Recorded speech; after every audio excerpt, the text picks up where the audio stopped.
Hello friends, welcome to new mentors exam 360. So ఈరోజు మనం discuss చేయబోయే ఆర్టికల్ మెయిన్గా ఎన్సీఎస్టీ అండ్ ఎన్సీఎస్సీ. యాక్చువల్గా మనం ఈ టాపిక్ లాస్ట్ క్లాస్లో డిస్కస్ చేద్దాం అనుకున్నాము.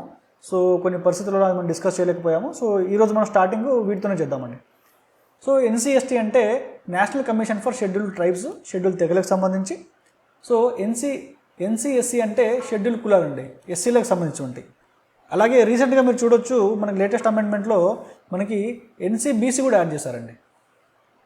సో బ్యాక్వర్డ్ క్లాసెస్, వెనుకబడిన తరగతుల వాళ్ళకు కూడా ఇది ఇంతకుముందు ఒక స్టాట్యూటరీ బాడీగా ఉండేది, అది ఇప్పుడు కాన్స్టిట్యూషనల్ బాడీగా అయింది కాబట్టి సో దాని గురించి కూడా మనము ఈ క్లాస్లోనే డిస్కస్ చేద్దామండి. సో ఇందులో మనకు వచ్చేసి ప్రముఖమైన ఆర్టికల్స్ 3 అండి. ఒకటి 338, ఇది వచ్చేసి మనకి national commission for scheduled caste గురించి మాట్లాడుతుంది. సో ఆర్టికల్ నెంబర్ 338A ఇదైతే national commission for scheduled tribe గురించి మాట్లాడుతుంది. 338B వచ్చేసి బ్యాక్వర్డ్ క్లాస్ గురించి మాట్లాడుతుంది. సో ఫస్ట్ మన ఆర్టికల్ రాసినప్పుడు ఈ 338లో మనకి ఒకటే కమిషన్ ఉండదండి, అదే మనకి NCSC, so national commission for scheduled caste అండి. సో దీని కిందనే మనము అప్పుడు దీని యొక్క రెస్పాన్సిబిలిటీస్ బోత్ ఎస్టీ వాళ్ళకి అండ్ ఎస్సీ వాళ్ళకి ఈ బాడీ చూస్తుండండి. ఎస్సీ ఎస్టీ రెండింటికి కూడా ఈ ఎన్సీఎస్సీనే చూస్తుండేది. కానీ 2002లో మళ్ళీ ఎస్సీ వాళ్ళకి ఒక సపరేట్గా ఒక ఇన్స్టిట్యూషన్ ఉండాలని చెప్పి 2002లో అప్పుడు వాజ్పేయి గారు మళ్ళీ దీనిలో ఒక అమెండ్మెంట్ తీసుకొచ్చి ఈ 338A అనే ఆర్టికల్ని ఆయన ఇంట్రడ్యూస్ చేశారండి. తద్వారా ఎస్సీకి ఒక సపరేట్ కమిషను, ఎస్టీకి ఒక సపరేట్ కమిషన్గా మనం ఏర్పాటు చేయడం జరిగిందండి. సో అదే మనకి 338 ఆర్టికల్ అండ్ 338A ఆర్టికల్ మనకి చెప్తుంది. సో వీటిలో మనకి ప్రధానంగా వీళ్ళు చేసేటువంటి పని ఏంటి అంటే ఎస్సీ ఎస్టీ అండ్ ఎన్సీఎస్టీ యొక్క రూల్స్ అండ్ రెగ్యులేషన్స్. సో వాళ్ళకి రెస్పాన్సిబిలిటీస్ ఏమిటి అంటే జనరల్గా ఈ షెడ్యూల్డ్ కులాల వారికి ఉన్నటువంటి హక్కులను కాపాడడము దీని బాధ్యత అండి మెయిన్గా. సో వాటికి సంబంధించి ఎటువంటి కేసులు, సో అట్రాసిటీ కేసు కానీ, సో ఎటువంటి వివక్ష ఎదుర్కొన్నా కూడా షెడ్యూల్ కులాల వాళ్ళకి ఈ ఎస్సీ అనే ఒక ఆర్గనైజేషన్ వాళ్ళకి సపోర్ట్గా ఉంటుంది. సో వాళ్ళకి ఏమైనా కేసులు ఉన్నా లేదా ఏమైనా ఇబ్బందులు ఉన్నా, సో వాళ్ళ బాగోగులకు సంబంధించి ఏమైనా పాలసీ మేకింగ్ చేయాలన్నా ప్రభుత్వానికి సలహాలు సూచనలు ఇవ్వడం కూడా మనకి ఎన్సీఎస్సీ యొక్క బాధ్యత అండి. So same rules and regulations మళ్ళీ ఎన్సీఎస్టీ కూడా అండి. సో వీళ్ళు షెడ్యూల్ కులాలకి ప్రధానంగా షెడ్యూల్ కులాలకు సంబంధించినటువంటి విషయాలు కూడా మనకి national commission for schedule tribe చూసుకుంటుంది అని ఆర్టికల్ నెంబర్ 338A. సో దాని తర్వాత ఆర్టికల్ నెంబర్ 338B అండి, ఇది రీసెంట్గా చేర్చారండి. సో ఇంతకుముందు బ్యాక్వర్డ్ క్లాసెస్ కూడా స్టాట్యూటరీ బాడీ అండి, అంటే కేవలము పార్లమెంటు చట్టం ద్వారా మాత్రమే ఇది ఒక బాడీ ఉండేది, ఎన్సీబీసీ అనే ఒకటువంటి ఇన్స్టిట్యూషన్ ఉండేదండి. కానీ ఈ రెండింటికి రాజ్యాంగ భద్రతను కల్పించినప్పుడు సో వీటికి కూడా మన బ్యాక్వర్డ్ క్లాస్ అండి, మీకు తెలుసు హైయెస్ట్ పాపులేషన్ మనకి దగ్గర 50% జనాభా కూడా మనకి బీసీలో ఉంటారు కదా. సో ఎస్సీలు ఎస్టీలు కలిపితే మహా అయితే మనకి 15 + 7% అండి, సో 21% ఉంటారు. కానీ ఈ 21% వాళ్ళకి రాజ్యాంగ రక్షణ కల్పించినప్పుడు ఈ 50% వాళ్ళకు కూడా కల్పించాలి కదా అనే ఒక లాజిక్తోనే మనకి ఫైనల్గా మనకి ప్రజెంట్ ఉన్నటువంటి ఎన్డీఏ ప్రభుత్వం అయితే ఈ వాళ్ళ కోరిక మేరకు ఈ 338Bని కూడా మనకు నేషనల్ బీసీ అంటే నేషనల్ కమిషన్ ఫర్ బ్యాక్వర్డ్ క్లాస్ని కూడా రాజ్యాంగ హక్కుని ఇవ్వడం జరిగింది. అప్పుడు దానిలో మళ్ళీ సవరణ చేసి ఈ ఆర్టికల్ నెంబర్ 338A తర్వాత దాన్ని 338Bగా దాన్ని అందులో రాజ్యాంగంలో పొందుపరిచారండి. సో మొత్తంగా మీరు గుర్తుపెట్టుకోవాల్సింది ఏంటంటే ఆర్టికల్ నెంబర్ 338 ఒకటి గుర్తుపెట్టుకుంటే మీకు సరిపోతుంది. సో ఆర్డర్ వచ్చేసి 338 వచ్చేసి ఎస్సీలు, 338A వచ్చి ఎస్టీలు, 338B వచ్చి బీసీ క్యాస్ట్. ఓకే, సో ఇది సింపుల్ కదా గుర్తుపెట్టుకోవడము. సో నెక్స్ట్ వచ్చి articles related to emergency provisions అండి. సో అత్యవసర పరిస్థితికి సంబంధించి కొన్ని ఇంపార్టెంట్ ఆర్టికల్స్ చూద్దాం నెక్స్ట్. సో ఇందులో వచ్చేసి ప్రధానంగా మనకి 3 ఇంపార్టెంట్ ఆర్టికల్స్ ఉన్నాయండి.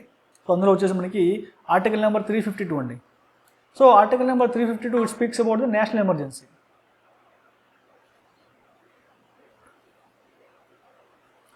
సో ఇది మనకి నేషనల్ ఎమర్జెన్సీ అంటే నేషనల్ స్థాయిలో అంటే జాతీయ స్థాయిలో మనకి ఎమర్జెన్సీ అంటే అత్యవసర పరిస్థితి వచ్చినప్పుడు మాత్రము ఈ article number 350. So article number 350లో మనకి నేషనల్ ఎమర్జెన్సీ అని ఇంపార్టెంట్ అండి. సో దీనిలో మనకి నేషనల్ ఎమర్జెన్సీ అంటే జాతీయ స్థాయిలో మనకి ఆపత్కర పరిస్థితులు వచ్చినప్పుడు మాత్రము దీన్ని మనం యూజ్ చేస్తాము, ఆర్టికల్ నెంబర్ 352.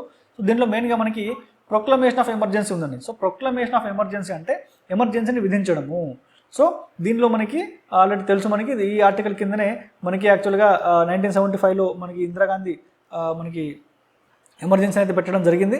సో ఇందులో మన ఆర్టికల్లో మనకి క్లియర్గా రాజ్యాంగంలో ఏమి ఇచ్చారో అదే వర్డింగ్ నేను యాజిస్గా తీసుకున్నానండి, అది మీకు చదివి వినిపిస్తాను. ఇప్పుడు చూడండి, president is so whenever అంటే ప్రొక్లమేషన్ ఆఫ్ అంటే ఎమర్జెన్సీని విధించడానికి president is satisfied that a grave emergency exist whereby security of India or of any part of the territory there of is threatened అంటే president కనుక ఒకవేళ satisfy అయితే, so ఏదైనా grave emergency, అత్యవసరమైన emergency ఉన్నప్పుడు ఎప్పుడైతే కనుక సెక్యూరిటీ ఆఫ్ ఇండియా, భారత యొక్క రక్షణ ఏదైతే ఉందో అది డేంజర్లో పడినప్పుడు అది కేవలము ఇండియా అంటే మొత్తం భారతదేశాన్ని కావచ్చు, or the part of territory there of threatened అంటే భారతదేశంలో ఏదైనా ఒక ప్రాంతం కూడా కావచ్చు, అంటే మొత్తం భారతదేశం యొక్క సెక్యూరిటీగా భంగం కలిగించవచ్చు, లేదా ఏదైనా ప్రాంతాన్ని కూడా భంగం కలిగించినప్పుడు whether by war and external aggression అంటే అది యుద్ధం ద్వారా, by a war or external aggression.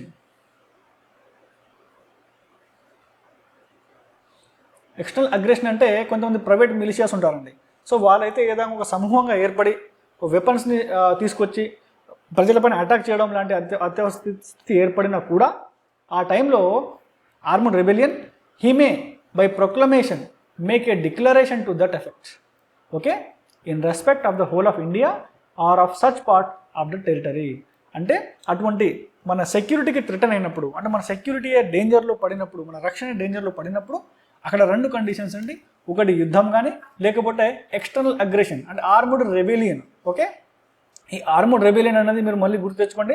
ఇది ఆర్టికల్ నెంబర్ మనము 44th అమెండ్మెంట్ ద్వారా దీన్ని మనం ఇంట్రడ్యూస్ చేసాము, మీకు అప్పుడు చెప్పుకున్నాము. ఇందిరాగాంధీ 42nd అమెండ్మెంట్ ద్వారా తెచ్చిన దాన్ని సెట్ చేయడానికి మళ్ళీ జనతా గవర్నమెంట్ 44th అమెండ్మెంట్ తీసుకొచ్చింది. సో ఇక్కడ ఇంతకుముందు ఇంటర్నల్ డిస్టర్బెన్స్ అనే పదం ఉండేది, దాన్ని రిమూవ్ చేసి ఆర్మ్డ్ రెబెలియన్ అని పెట్టారండి.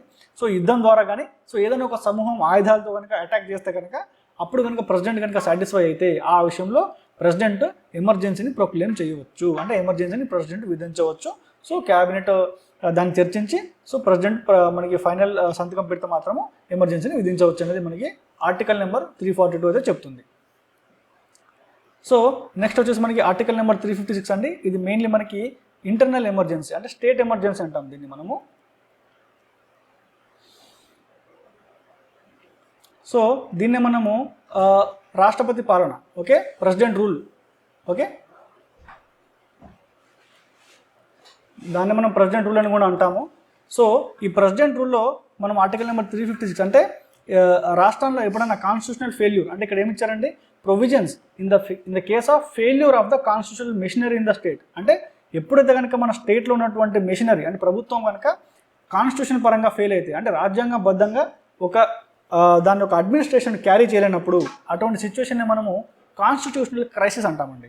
సో ఆ పదం పేరండి కాన్స్టిట్యూషనల్ క్రైసిస్.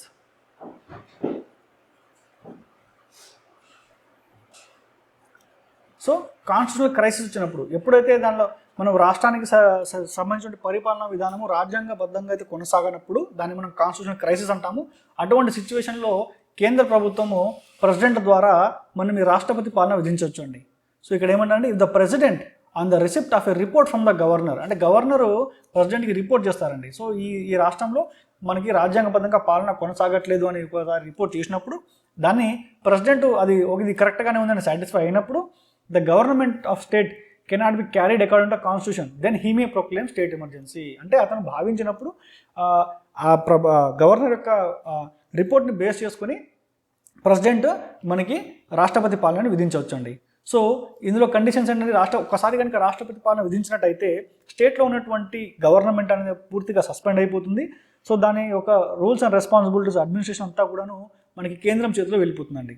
సో కేంద్రము మరియు వాళ్ళు గవర్నర్ ఒక ఏజెంట్గా పెట్టుకొని సో కేంద్రమే మొత్తం రాష్ట్రంలోని పాలనా వ్యవహారాలు మొత్తము చూసుకుంటుంది. సో కేంద్రం సంబంధించిన అసెంబ్లీ ఉండదు కాబట్టి అసెంబ్లీలో రావాల్సిన చట్టాలు ఏమున్నా కూడా లేకపోతే రాష్ట్రానికి సంబంధించిన బడ్జెట్ ఏదన్నా కూడా మనకి పార్లమెంట్ ఆమోదిస్తుంది. సో ఇదంతా కూడా కేంద్రం కంట్రోల్లో వెళ్తుందండి. సో ఇది ఆర్టికల్ నెంబర్ 356 ఒక ఎఫెక్ట్ అండి ఇది. సో ఈ ఆర్టికల్ నెంబర్ 356 ఇప్పటికీ కొన్ని వందల సార్లు విధించారండి మనకి. సో మన ఏపీ కంబైన్డ్ స్టేట్ ఉన్నప్పుడు కూడా మనకి 1970s ఆ టైంలో ఒకసారి మనకి ఎమర్జెన్సీ రావడం జరిగింది మనకి. సో అదేవిధంగా మనకి రీసెంట్గా మనం చూస్తుంటాము కొన్ని స్టేట్లో వస్తుంది. రీసెంట్గా మనకి జమ్మూ కాశ్మీర్లో కూడా అది రాష్ట్రంగా ఉన్నప్పుడు అక్కడ ఒకసారి ఎమర్జెన్సీ విధించారండి. సో ఇది ద మోస్ట్ మిస్యూజ్డ్ ఆర్టికల్ అండి. సో మన రాజ్యాంగంలో ఏదైనా ఒక ఆర్టికల్ని తీవ్రంగా దాన్ని ఒక మిస్యూజ్ చేశారంటే అది ఆర్టికల్ నెంబర్ 356. సో ఇది ఒక ఎక్సెప్షనల్ కండిషన్ అంటే ఒక ప్రత్యేకమైన పరిస్థితుల్లో దీన్ని విధించాలని చెప్పి అప్పటి కాన్స్టిట్యూషన్ రాసిన వ్యక్తులు భావించారండి. సో ఇది ఫ్రీక్వెంట్గా యూజ్ చేయకూడదని. సో కాకపోతే మనకి దురదృష్టం ఏంటంటే ఇది ఒక పొలిటికల్ టూల్ అండి. సో ఇది ఒక రాజకీయంగా ఇది ఒక ఎత్తుగడలాగా తయారైపోయింది. అంటే ఇప్పుడైతే కాంగ్రెస్ ప్రభుత్వం వస్తుందో అది బీజేపీ స్టేట్ పార్టీస్ని టార్గెట్ చేయడము, లేకపోతే బీజేపీ ఉన్న పార్టీ కేంద్రంలో ఉంటే కనుక అది కాంగ్రెస్ రాష్ట్ర ప్రభుత్వాన్ని లేదా ఒక ప్రాంతీయ పార్టీని టార్గెట్ చేయడం ద్వారా ఈ ఆర్టికల్ని చాలా మిస్యూజ్ చేశారండి. సో అదే మనకి ఆర్టికల్ నెంబర్ 356 అండి. దీని మీద చాలా కాంట్రవర్సీ ఉంది. దీనిలో రోల్ ఆఫ్ గవర్నెన్స్ సంబంధించి కూడా చాలా కాంట్రవర్సీ విషయాలు మనకు ఉన్నాయి, మనం పేపర్లో మనం చూస్తున్నాము. సో ఈ ఆర్టికల్ అనేది ఎప్పుడు కూడా కేంద్రానికి రాష్ట్రాలకి, ఇంకా ముఖ్యంగా మీకు క్లియర్గా చెప్పాలంటే అధికార పార్టీకి అపోజిషన్ పార్టీకి మధ్య ఎప్పటికీ ఇది ఒక ఫ్రిక్షన్ పాయింట్ అండి. సో వాళ్ళిద్దరి మధ్య ఘర్షణ జరుగుతుంటాయండి. ఎవరు అధికారంలో ఉంటే వాళ్ళు ఈ ఆర్టికల్ని ఏమంటే ఆ రాష్ట్రంలో ఎలా ఉపయోగించాలి, ఎలా మిస్యూజ్ చేయాలనేది చూస్తూ ఉంటారండి. సో ఇది వెరీ అన్ఫార్చునేట్ ఈవెంట్ అండి. ఇట్లాంటి ఈవెంట్ అసలు రాకూడదు మనకి. సో అంబేద్కర్ గారు కూడా దీనికి ఒక మాట చెప్పారండి. సో ఈ ఆర్టికల్ 356 ఏది ఉందో ఇది కేవలం ఒక లాస్ట్ రిసార్ట్గా మాత్రమే ఉపయోగించాలి, ఇది ఫ్రీక్వెంట్గా యూజ్ చేయడానికి వీల్లేదని ఆయన భావించారు. కాకపోతే అన్ఫార్చునేట్ అలా జరగలేదండి. సో దీని గురించి సంబంధించిన పూర్తి డీటెయిల్స్ కూడా ఏమైనా ఉన్నా దీని పుస్తకాలు చదువుకోండి. ఇది మోస్ట్ ఇంపార్టెంట్ ఆర్టికల్ మనకి. So it's deals mainly about the state emergency. So article number 360 అండి. సో ఆర్టికల్ నెంబర్ 360 వచ్చి మనకి ప్రొవిజన్స్ ఆఫ్ ఫైనాన్షియల్ ఎమర్జెన్సీ అండి. సో మనకి ఆర్థిక విపత్తు అంటాం తెలుగులో దీన్ని. సో ఫైనాన్షియల్ ఎమర్జెన్సీ అంటే ఇది ఇప్పటివరకు మనం ఎప్పుడు మన 75 సంవత్సరాల స్వాతంత్ర భారతదేశంలో మనం దీన్ని ఎప్పుడు మనం ఈ ఎమర్జెన్సీ మనం తీసుకురాలేదు. అంటే 1992లో మనకి మన దేశం అప్పులు కట్టలేని పరిస్థితులు ఉన్నప్పుడు కూడా దీన్ని విధించలేదండి. సో ఫైనాన్షియల్ ఎమర్జెన్సీ అనేది ఏంటంటే సో మన దేశంలో కానీ లేకపోతే ఏదైనా రాష్ట్రంలో కానీ సో వాటికి సంబంధించిన వనరులు రాష్ట్రానికి తగ్గిపోవడము, సో రాష్ట్రం దగ్గర మన ప్రభుత్వాన్ని నడిపేంత ఖర్చులకు సంబంధించినటువంటి ద్రవ్యము అంటే డబ్బులు వాళ్ళ దగ్గర లేకపోవడం ఉన్నప్పుడు ఈ ఫైనాన్షియల్ ఎమర్జెన్సీని విధిస్తుంటారండి. సో ఈ ఫైనాన్షియల్ ఎమర్జెన్సీలు ఏమేమి ఉంటాయంటే దీంట్లో మనకి కేంద్రం రాష్ట్రాలకు సూచిస్తుంది. సో ఎక్కడ ఎక్స్పెండిచర్ కట్ చేయాలి, సో ఎక్కడెక్కడ డబ్బులు ఆదా చేయాలనేది పూర్తి రూల్స్ అండ్ రెగ్యులేషన్స్ మనకి ఆర్డర్స్ అన్ని కూడా మన సెంట్రల్ గవర్నమెంట్ పాస్ చేస్తుంది. సో ఆ రాష్ట్రాలు అవన్నీ కంపల్సరీగా పాటించాలి. సో అవి పాటిస్తే ఆ రాష్ట్రము మళ్ళీ తిరిగి కోలుకోవడానికి మనకి వచ్చే అవకాశం ఉంటుంది కాబట్టి సో దానికోసం కూడా ఒక ప్రొవిజన్ ముందు జాగ్రత్తగానే మనం ఆర్టికల్ 360లో పెట్టాము. సో ఎప్పుడైతే ఒక రాష్ట్రం కనుక ఆర్థికంగా కనుక పూర్తిగా కుంగిపోతుందో అటువంటి టైంలో మనకి ఫైనాన్షియల్ ఎమర్జెన్సీ అయితే విధిస్తారండి. సో ఇప్పటిదాకా అయితే మనము ఈ ఫైనాన్షియల్ ఎమర్జెన్సీ విధించలేదు, సో విధించాల్సిన అవసరం కూడా రాలేదు. సో ఇక ముందు కూడా రాదని మనం భావించాలండి. సో ఆల్ ది వైజ్ హోప్ ఫర్ ద బెస్ట్ కదా. సో నెక్స్ట్ వచ్చి సమ్ మిస్సిలినియస్ ఆర్టికల్స్ అండి. ఇతరత్ర ఆర్టికల్స్ ఏమైనా ఉంటే ఇంపార్టెంట్ వాటితో మనము ఈ సిరీస్ని కంప్లీట్గా అనేది క్లోజ్ చేద్దామండి. సో మిస్సిలినియస్ ఆర్టికల్లో మనము ఆర్టికల్ నెంబర్ 368 అండి important. It is about the amendment of the constitution, అంటే రాజ్యాంగాన్ని సవరించే విధానం. సో మేము ఫస్ట్ లెక్చర్లోనే మీకు చెప్పానండి ఆర్టికల్ నెంబర్ 360 అంటే రాజ్యాంగాన్ని సవరించే ఒక హక్కు మనకి మళ్ళీ రాజ్యాంగమే కల్పించిందండి. సో అప్పుడే మనం చెప్పాను అంబేద్కర్ స్టేట్మెంట్ గురించి మనం మాట్లాడుకున్నాము. సో అంబేద్కర్ గారు క్లియర్గా చెప్పారండి. సో ఈ రాజ్యాంగాన్ని మీరు నేను రాసినట్టే ఫాలో అవడానికి లేదు. సో మీరు కావాలంటే డెఫినెట్గా దాన్ని మార్చుకోవచ్చు అంటిల్ అన్లెస్ మీరు కండిషన్స్ ఫాలో అయినప్పుడు. సో ఆ కండిషన్స్ ఏమిటి?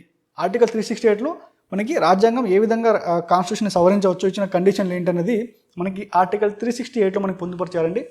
సో అందులో మనకి మొత్తం మూడు కండిషన్స్ ఉన్నాయండి. ఒకటి సింపుల్ మెజారిటీ, 2 స్పెషల్ మెజారిటీ, 3 వచ్చి special majority plus rectification by minimum half of the states. Okay. So simple majority అంటే ఏమిటి అంటే రాజ్యాంగంలోని కొన్ని పార్ట్స్ ఉన్నాయండి. సో వాటిని సింపుల్ మెజారిటీ ద్వారా కూడా రాజ్యాంగాన్ని అమెండ్ చేయొచ్చండి, అంటే సవరించవచ్చు. సో అవి ఏమిటి? ఫర్ ఎగ్జాంపుల్ ఇప్పుడు రాష్ట్ర విభజన బిల్లు. సో రాష్ట్ర విభజన బిల్లు అనేది అదొక రాజ్యాంగ సవరణ, కానీ దానికి సింపుల్ మెజారిటీ సరిపోతుంది. అంటే అక్కడ ఉన్న సభ్యులలో 51% పీపుల్ ఓటింగ్ కనుక చేస్తే కనుక ఆ బిల్లు పాస్ అయిపోతుంది. అది సింపుల్ మెజారిటీ. ఉదాహరణకి ఏదైనా రాష్ట్రానికి పేరు మార్చాలనుకోండి, అది కూడా సింపుల్ మెజారిటీ ద్వారానే సరిపోతుంది. అదొకటి. Next special majority. Special majority ఏంటంటే 2/3 members of the house. 2/3 members of the house అండి. సో ఫర్ ఎగ్జాంపుల్ ఇప్పుడు హౌస్ స్ట్రెంత్ 545 ఉందనుకోండి, ఇందులో మనకి 2/3 మెంబర్స్ ఓటింగ్ కంపల్సరీ చేస్తేనే మాత్రమే ఆ రాజ్యాంగ సవరణ అనేది చెల్లుతుంది. సో ఈ స్పెషల్ మెజారిటీకి వచ్చి మనకి జనరల్గా ఫండమెంటల్ రైట్స్ అండి. సో ఈ ఫండమెంటల్ రైట్స్లో ఏదైనా కూడా అంటిల్ అండ్ అన్లెస్ అది బేసిక్ స్ట్రక్చర్కి అగ్నిస్ట్ కాకుంటే ఏదైనా మార్పులు చేర్పులు కనుక మనం ప్రాథమిక హక్కులు చేయాలనుకుంటే మాత్రం దానికి స్పెషల్ మెజారిటీ కావాల్సి ఉంటుంది. అలాగే ఇంకొన్ని మనకి కీలకమైనవి ఉన్నాయండి. ఇప్పుడు ఇంకా డిపిఎస్పి కానీ లేకపోతే వేరే ఇతరత్ర ఏమైనా ఉంటాయండి. సో వాటన్నిటి కూడా మనం కొన్ని ప్రొవిజన్స్ మాత్రం మనకి స్పెషల్ రైట్స్ కావాలండి. మనకి ఇంకొన్నిటి వాటికి మాత్రం అంటే ఇంకా మనకి ఫెడరలిజం సంబంధించండి, అంటే సమైక్యవాదం అండి. ఫెడరలిజం అంటే ఏదైతే అంశాలు ఈ ఫెడరలిజంకి ముడిపడి ఉంటాయో, అంటే కేంద్రానికి రాష్ట్రానికి గల సంబంధాలను కనుక ముడిపడి ఉంటే వాటికి మాత్రం రాష్ట్రాల పర్మిషన్ తీసుకోవాల్సి ఉంటుంది. సో ఫర్ ఎగ్జాంపుల్ దీనికి బెస్ట్ ఎగ్జాంపుల్ మనకి రీసెంట్లీ జిఎస్టీ అండి. సో ఈ జిఎస్టీ అనేది కేంద్రం మరియు రాష్ట్రాల యొక్క ఒక అధికారుల సమూలంగా మార్చేసిందండి. ఎందుకంటే అప్పట్లో రాష్ట్రాలకి కొన్ని అధికారాలు ఉండేవి ట్యాక్స్ వేయడానికి, సో కేంద్రానికి కొన్ని అధికారాలు ఉండేవి ట్యాక్స్ వేయడానికి. కాకపోతే జిఎస్టీ ఇప్పుడు ఏమైంది, ఇప్పుడు జిఎస్టీలో ఏం చేస్తారండి, ఇక్కడ ఇంతకుముందు ఎలా ఉండేది, సో స్టేట్ సపరేట్ ట్యాక్స్ వేసేదండి, సో సెంట్రల్ సపరేట్ ట్యాక్స్ వేసేది. సో మన వినియోగదారులు కన్జ్యూమర్ అయితే ఉంటారో వాళ్ళు స్టేట్కి ట్యాక్స్ కట్టేవాళ్ళు, సెంటర్కి ట్యాక్స్ కట్టేవాళ్ళు. కానీ జిఎస్టీ అప్పుడు ఏమైందంటే ఇప్పుడు స్టేట్ ప్లస్ సెంటర్ ఈ రెండు కలిపి మనకి ట్యాక్స్ విధిస్తాయి. సో ఇక్కడ ఇదన్నది ఏమైంది, ఈ ఫెడరలిజం ప్రిన్సిపల్ ఏదైతే ఉందో ఈ సపరేషను ఇక్కడ ఇది క్లబ్ అయిపోయినాయి. సో ఇది ఏంది, ఇది మన రాష్ట్రానికి కేంద్రానికి ఉన్న సంబంధాలు పూర్తిగా మార్చేసింది. సో అప్పుడు ఈ రాష్ట్రానికి కేంద్రానికి సంబంధించిన పూర్తిగా సంబంధాలు మార్చేసింది కాబట్టి ఇటువంటి కీలకమైనటువంటి అంశాలు మనకి రాజ్యాంగంలో ఏదున్నా కూడా దానికి కనీసం సగం స్టేట్స్ యొక్క పర్మిషన్ కావాలండి. ఫర్ ఎగ్జాంపుల్ ఇప్పుడు మనం 28 స్టేట్స్ అనుకుంటే మనకి 28 స్టేట్స్లో మనకి మినిమం 14 రాష్ట్రాలు ఒప్పుకుంటేనే అది సాధ్యపడుతుంది. సో జిఎస్టీ బిల్లు అలానే చేశారండి. సో జిఎస్టీ బిల్లు మనకి కేంద్రం ఇంప్లిమెంట్ చేసిన తర్వాత ముందు మినిమం 14 రాష్ట్రాలు దాన్ని వాళ్ళ అసెంబ్లీలో ప్రవేశపెట్టి వాళ్ళు ఒప్పుకున్న తర్వాత మళ్ళీ కేంద్రం దాన్ని పార్లమెంట్లో పాస్ చేయడం ద్వారా మాత్రమే ఈ జిఎస్టీ బిల్ అనేది వచ్చిందండి. సో దానికి బెస్ట్ ఎగ్జాంపుల్ ఇది. ఓకే, సో ఏదైతే అంశాలు మనకి రాజ్యాంగంలో కేంద్రానికి రాష్ట్రానికి ముడిపడి ఉంటాయో అటువంటి వాటి మాత్రము స్పెషల్ మెజారిటీ కావాలి. కేంద్రంలో మనకి 2/3 మెజారిటీ కావాలి, దానితో పాటు మినిమం సగం రాష్ట్రాలు దానికి అనుమతిని తీసుకోవాలి. అంటే వాళ్ళ అసెంబ్లీలో ప్రవేశపెట్టి అసెంబ్లీ కూడా దాన్ని బలపరచాలి. అప్పుడు మాత్రమే మనము దాన్ని సవరించవచ్చు అండి. సో మొత్తం 3 రకాలు ఉంటాయండి. Simple majority 51%, special majority 2/3%, special majority plus ratification by half the state అనేది 3వ రకం అండి. సో ఈ 3 కూడా మనం క్లియర్గా ఆర్టికల్ నెంబర్ 368లో మనము పొందుపరిచాం.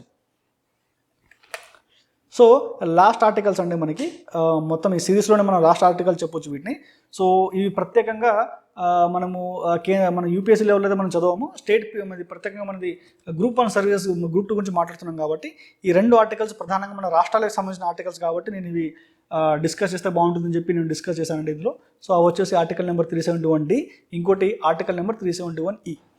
సో ఆర్టికల్ నెంబర్ 371D మనకి ఏం చెప్తుంది, సో ఇక్కడ మనకి ఏం చెప్తుందంటే special provisions with respect to the state of Andhra Pradesh are the state of Telangana. అంటే ఏపీ మరియు తెలంగాణ రాష్ట్రాలకు సంబంధించినటువంటి స్పెషల్ ప్రొవిజన్స్ ఏవైతే ఉన్నాయో ఇది మనకి ఆర్టికల్ నెంబర్ 371D అయితే మనకి చెప్తుందండి. సో ఇందులో ఏం చెప్పారు, special provisions president may be by order provide equitable opportunities and facilitate for the people belonging to different part of the states. అంటే ఇక్కడ ఇండైరెక్ట్ చెప్పాలంటే రెసిడెన్స్ అదే కండిషన్ అండి. సో మనకి రాష్ట్రంలో మనకి దేశంలో ఉన్న 28 రాష్ట్రాలలో ఏ ఒక్క రాష్ట్రానికి కూడా అక్కడ రాష్ట్రానికి సంబంధించిన పబ్లిక్ ఎంప్లాయ్మెంట్ గవర్నమెంట్ జాబ్లు ఏదైతే ఉంటాయో వాటికి రెసిడెన్స్ కండిషన్ ఉండదండి. అంటే లోకల్ పీపుల్కే జాబ్ ఇస్తామన్న కండిషన్ ఉండదు. ఇది కేవలం ఆంధ్ర మరియు తెలంగాణ రాష్ట్రానికి మాత్రమే ఇది అప్లికేబుల్ అవుతుంది. కాబట్టి మనము ఇక్కడ మనం చూస్తుంటాం కదా, ఇక్కడ లోకల్ క్యాడర్ అంటుంటాము. సో వేరే రాష్ట్రాలు అది ఉండదండి. ఎవరన్నా జాబ్ రాసుకోవచ్చు, ఏ రాష్ట్రానికి అప్లై చేసుకోవచ్చు. అక్కడికి వెళ్ళి మనం మెరిట్లో ర్యాంక్ సాధిస్తే కనుక ఆ రాష్ట్రానికి సంబంధించి జాబ్ మనం చేసుకోవచ్చు. కానీ తెలంగాణ ఆంధ్రాకి వచ్చి మాత్రము స్పెషల్ రిజర్వేషన్ ఇచ్చారండి. ఇక్కడ ఏంటంటే ఈ రాష్ట్రాలకి మాత్రం సంబంధించి మీరు జాబ్ రాయాలనుకుంటే మీరు ఇక్కడ లోకల్ ఇక్కడ పుట్టి పెరిగి ఉండాలి కంపల్సరీ అన్నది మనకి ఆర్టికల్ నెంబర్ 371D మనకి చెప్తుందండి. సో దానిలో అందుకని నేను ఈ ఆర్టికల్ ప్రత్యేకంగా డిస్కస్ చేయాలనుకున్నాను అండి. ఎందుకంటే ఈ యొక్క స్పెషల్ రైట్ ఓన్లీ మన తెలుగు రాష్ట్రాలకే ఉన్నాయి కాబట్టి ఇది మనకి చాలా ఇంపార్టెంట్ అండి. మనకి ఈ లోకల్ రిజర్వేషన్ అనేది మనకి ఆర్టికల్ 371D కల్పించినట్టు రాజ్యాంగపరమైనటువంటి హక్కు మనకి. సో అందులో మనకి ఇక్కడ ఎవరు ఇచ్చారండి, president May by order provide equitable opportunities అన్నారండి. అంటే అందరికీ అన్ని ప్రాంతాలకి సమన్యాయం చేయడానికి రాష్ట్రపతి ఒక ఆర్డర్ని పాస్ చేయొచ్చు. సో ఆ ఆర్డర్లో ఏమేమి ఉంటాయండి, మనకి డిఫరెంట్ క్యాడర్స్ ఆఫ్ మనకి residence of the condition, local area అవన్నీ కూడా ప్రెసిడెంట్ పాస్ చేయొచ్చండి. సో ఇంకొకటి, president may require the state government to organise any class or class of post in civil service of any class or classes of civil post under the state into different local cadres for the different part of the state. So ఇది క్లియర్గా మనం చూసామండి. ఇక్కడ మనం ఇది దేని గురించి మాట్లాడుతున్నారంటే ఇక్కడ జోన్ల గురించి మాట్లాడుతున్నారండి. సో మనకి మల్టీ జోన్స్ ఉంటాయి, సో జోన్స్ ఉంటాయి, మనకి డిస్ట్రిక్ట్ లెవెల్స్ మనకి క్యాడర్స్ ఉంటాయి కదా. సో ఇక్కడ ఏంటంటే మనకి ఈక్విటబుల్ ఆపర్చునిటీ కోసం సో మనకున్న పోస్టులని ఇక్కడ ఇచ్చారు కానీ post in a civil service అంటే సివిల్ సర్వీస్లో మనకి any class or classes of a civil post under state into different local cadres. So ఆ డిఫరెంట్ లోకల్ క్యాడర్స్ ఏంటంటే మల్టీ జోన్ కానీ సో జోనల్ కానీ డిస్ట్రిక్ట్ పోస్టులు కానీ విభజించుకునే అధికారము రాష్ట్ర ప్రభుత్వానికి ఉంది. బట్ అండ్ ద కండిషన్ అది ప్రెసిడెంట్ ద్వారా ఆమోద ముద్ర పొంది ఉండాలండి. సో మనం తెలంగాణలో కూడా చూసాం కదండి, మనకి ప్రెసిడెంట్ ఆర్డర్ ఇచ్చారు కదా, ఈ వెబ్సైట్లో కూడా చూపిస్తే అక్కడ మనకి ప్రెసిడెంట్ ఆర్డర్ వాళ్ళు మనకి చూపిస్తారు క్లియర్గా, అందులో మనకు ఉంటుందండి. సో రాష్ట్ర ప్రభుత్వం ఏవైతే మనకి జోనల్ వైజ్ క్యాడర్ వైజ్ ఇచ్చిందో, సో మన రాష్ట్ర ప్రభుత్వం తీసుకెళ్ళి ఇది రాష్ట్రపతి దగ్గర ఆమోద ముద్ర వేయించుకున్న తర్వాతనే మనము ఈ మల్టీ జోన్ వారిగా అక్కడ ఉన్న ప్రాంతాల వాళ్ళకి జాబులు ఇవ్వడం జరుగుతుంది. సో ఈ ఏ పోస్టుని మల్టీ జోన్కి ఇవ్వాలి, ఏ పోస్టులు జోన్కి ఇవ్వాలి, సో ఏ పోస్టులను డిస్ట్రిక్ట్కి ఇవ్వాలని కూడా ఇది రాష్ట్ర ప్రభుత్వం యొక్క డిస్క్రిప్షన్ అండి. ఇది కేవలం రాష్ట్ర ప్రభుత్వం మాత్రమే నిర్ణయిస్తుంది. కాకపోతే ఈ నిర్ణయించిన విధానాన్ని రాష్ట్రపతి కూడా ఆమోద ముద్ర వేయాలండి. వన్స్ వీళ్ళు నిర్ణయించిన దాన్ని జనరల్గా అయితే రాష్ట్రపతి దాన్ని వ్యతిరేకించరు. సో ఇది మనకి ఆర్టికల్ 371 ఇచ్చిన అధికారం కాబట్టి, సో వన్స్ ఈ జోనల్లో మనం ఏదైతే పోస్టులు మనం డిజైన్ చేసామో మనం ఇందులోనే మళ్ళీ లోకల్ కోటా కానీ నాన్ లోకల్ కోటా అన్నీ కూడా మనం ఇక్కడ ఇంక్లూడ్ చేస్తామండి. సో రాష్ట్రపతి వెళ్ళి మన రాష్ట్రం వెళ్ళి ప్రెసిడెంట్ దగ్గర అప్రూవల్ తెచ్చుకున్న తర్వాత మనకి ఈ జోనల్ క్యాడర్స్ అనేది వస్తాయండి. సో ఇది జనరల్గా ఏ రాష్ట్రంలో మనం చూడము, ఇది మన తెలుగు రాష్ట్రాలనే ఉంటుంది. సో ఆ ప్రత్యేకమైన మన తెలుగు రాష్ట్రాలకు ఇచ్చే హక్కు మాత్రమే ఆర్టికల్ నెంబర్ 371D అండి. ఇది బోత్ తెలుగు స్టేట్స్ అండి, ఆంధ్ర అండ్ తెలంగాణ వాళ్ళు కంపల్సరీ గుర్తుపెట్టుకోవాలి. ఎందుకంటే గ్రూప్ 2 పాయింట్ ఆఫ్ వ్యూలో ఖచ్చితంగా కూడా ఇది రాష్ట్రానికి సంబంధించినటువంటి ఒక రాజ్యాంగంలో ఒక ప్రత్యేకమైన ఆర్టికల్ మన రాష్ట్రానికి కేవలం ఉంది కాబట్టి, సో ఇది మోస్ట్ ఇంపార్టెంట్ ఆర్టికల్ అని నా ఉద్దేశం. సో నెక్స్ట్ వచ్చి ఆర్టికల్ నెంబర్ 371E అండి. సో ఇది ఒక చాలా సింపుల్ ఆర్టికల్ అండి. ఇక్కడ ఏం చూపించారంటే establishment of central university in the state of Andhra Pradesh అంటే ఆంధ్రప్రదేశ్ ఇష్టం అంటే విభజన చట్ట ప్రకారం ఆంధ్రప్రదేశ్ కొంత నష్టాన్ని కలిగింది కాబట్టి తెలంగాణలో హైదరాబాద్ కోల్పోవడం వల్ల, సో అప్పుడున్న కేంద్ర ప్రభుత్వం యూపీఏ గవర్నమెంట్ ఏదైతే ఉందో, సో వాళ్ళు ఒక సెంట్రల్ యూనివర్సిటీని అయితే రాష్ట్ర ప్రభుత్వానికి ఇస్తామని చెప్పి ఒప్పుకున్నారండి. సో దానికి రాజ్యాంగపరంగా దాని ఆర్టికల్ నెంబర్ 371Eలో దాన్ని మనం పెట్టారండి. సో ఎందుకంటే కేంద్ర ప్రభుత్వం రూల్స్ ప్రకారం ప్రతి ఒక్క రాష్ట్రానికి ఒక సెంట్రల్ యూనివర్సిటీ అనేది ఉండాలి. సో మనకి తెలంగాణలో ఉన్నటువంటి సెంట్రల్ యూనివర్సిటీ HCU అండి, హైదరాబాద్ సెంట్రల్ యూనివర్సిటీ. సో అది తెలంగాణ ప్రాంతంలో ఉండిపోయింది కాబట్టి, ఇప్పుడు ఆంధ్ర ఒక ప్రత్యేక రాష్ట్రంగా ఏర్పడింది కాబట్టి దానికి కూడా ఒక సెంట్రల్ యూనివర్సిటీ కావాలి కాబట్టి, సో అక్కడ కూడా ఒక సెంట్రల్ యూనివర్సిటీని ఏర్పాటు చేస్తామని చెప్పి కేంద్రం ఒప్పుకోవడము. సో దాన్ని తీసుకెళ్ళి దాని రాజ్యాంగ భద్రత అంటే ఆర్టికల్ 371Eలో దాన్ని పొందుపరిచారండి. సో ఇది simple, it is about the article number 371E అండి. సో ఫైనల్గా మనం ఈ యొక్క ఆర్టికల్స్తోని మనము ఈ రాజ్యాంగం, సో భారత రాజ్యాంగానికి సంబంధించినటువంటి ఈ సిరీస్ ఏదైతే ఉందో ఈ 15 లెక్చర్స్లో నేను మొత్తం కవర్ చేశానండి. సో నా దృష్టిలో ఇవి చాలా మోస్ట్ ఇంపార్టెంట్ ఆర్టికల్స్, ఇవి కనుక మీరు చదువుకుంటే సరిపోతుంది. సో కేవలం ఆర్టికల్ గుర్తుపెట్టుకోవడమే కాదండి, ఆ ఆర్టికల్ గురించి మీరు ప్రత్యక్షంగా చదివితే సో మీకు రాజ్యాంగం పైన ఒక స్పష్టమైన ఒక అవగాహన కూడా వచ్చేస్తుంది. ఎందుకంటే నేను మోస్ట్ ఇంపార్టెంట్ ఆర్టికల్స్ ఏవైతే ఉన్నాయో ఒక నార్మల్ పర్సన్ తెలుసుకుంటే ఆర్టికల్స్ అన్నీ కూడా నేను దాదాపుగా నా సైడ్ నుంచి నేను కవర్ చేసే ప్రయత్నం అయితే చేశాను. సో ఈ 15 వీడియోస్ లెక్చర్ సిరీస్ కనుక మీరు చూస్తే కనుక మీరు రాజ్యాంగానికి సంబంధించిన ఎటువంటి క్వశ్చన్, సో ఎంత డిఫికల్ట్ క్వశ్చన్ అయినా మీరు డెఫినెట్గా మీరు ఫేస్ చేయగలరు. సో ఆ నమ్మకంతోనే నేను మోస్ట్ ఇంపార్టెంట్ ఆర్టికల్స్ అన్ని కూడా నేను చాలా రీసెర్చ్ చేసి ఇవన్నీ పెట్టడం జరిగిందండి. సో మీరు ఈ 15 లెక్చర్ కంప్లీట్ చేస్తే కనుక మీరు పాలిటీలో ఉన్నటువంటి రాజ్యాంగం పైన ఎటువంటి క్వశ్చన్స్ అని అటెంప్ట్ చేయొచ్చు. మీకు ఈ సిరీస్లో దాదాపు కూడా ఈ ఆర్టికల్స్ నుంచి క్వశ్చన్ కంపల్సరీ వస్తాయని చెప్పుకోవచ్చండి. సో ఈ లెక్చర్తోని మనం ఈరోజు ఈ 15th లెక్చర్ లాస్ట్తోని మనము భారత రాజ్యాంగం అనే సిరీస్ని మనం ఈరోజు ముగిస్తున్నామండి. సో మీ అందరికీ ఎవరైతే గ్రూప్ 2 అభ్యర్థులు ఉన్నారో, so both TSPSC and APPSC వాళ్ళు, సో వాళ్ళందరికీ ఎగ్జామ్ గ్రూప్ 2 రాయే వాళ్ళు అందరికీ కూడా నా తరపు నుంచి మీకు ఆల్ ద బెస్ట్ అండి. ఓకే, మీ అందరికీ ఆల్ ద బెస్ట్ గ్రూప్ 2 ఆస్పిరెంట్స్కి. సో మీకు ఎప్పుడు ఏమైనా డౌట్స్ ఉన్నా ఏమున్నా కూడా మీరు ఇదే దాంట్లో మీరు కామెంట్ చేస్తుండండి. మీకు డౌట్ ఉంటే కూడా నేను డెఫినెట్గా మీకు ఏ డౌట్స్ ఉన్నా నేను మీకు రీచ్ అవుట్ అవుతాను తప్పకుండా. So okay, so with this lecture we are ending this series of Indian Constitution. Okay, so for all the group 2 aspirants again all the best from my side, and from our institute New Mentor Exam 360 is wishing you all for your group 2 examinations. Okay, so thank you very much Andy. So bye.